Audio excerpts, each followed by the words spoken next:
Aujourd'hui, j'ai le plaisir d'accueillir Liliane Lémé-Pierre, qui est psychologue clinicienne, psychanalyste aussi. Ce qui est important et le conseil que je peux donner à toutes les mamans qui allaitent, c'est de ne pas laisser le bébé s'endormir au sein.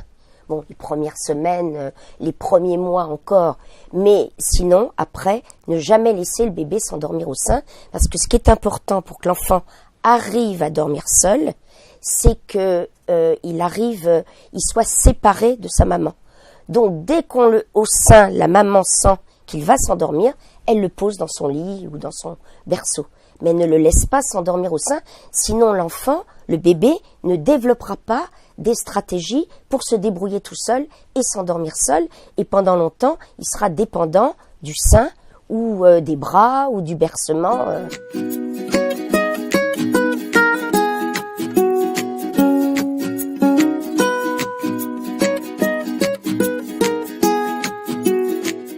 Le co-sleeping, il y a deux choses. Il y a le bébé qui dort dans le lit de la maman, oui, à côté, et il y a le bébé qui est à côté dans un lit séparé, oui, mais tout proche de la maman. C'est pas, moi, je ne suis pas du tout, je suis contre le fait de dormir avec son bébé, parce qu'on le sait bien, tous les pédiatres le disent, c'est très dangereux, on peut étouffer son bébé dans son sommeil, et il y a des cas qui ont montré que des bébés étaient étouffés, et il est important, bien sûr, pour l'allaitement, d'avoir son bébé à côté, mais pas en corps à corps contre son corps.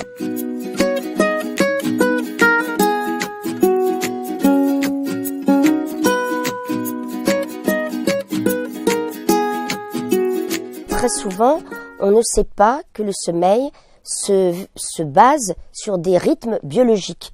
Donc, le bébé ou l'enfant n'a pas sommeil à n'importe quel moment.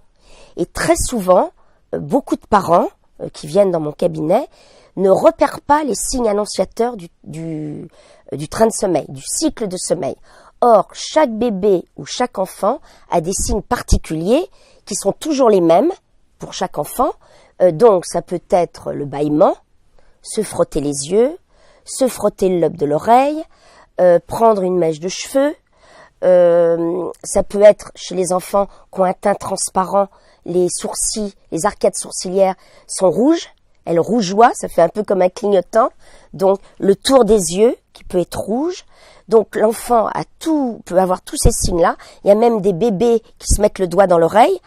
Et souvent les parents disent « Oh ben non, il n'a pas de signe ». C'est beaucoup plus facile de coucher un enfant si on le couche au moment où son train de sommeil arrive. Il va lutter beaucoup moins que si on le couche au milieu d'un cycle de sommeil.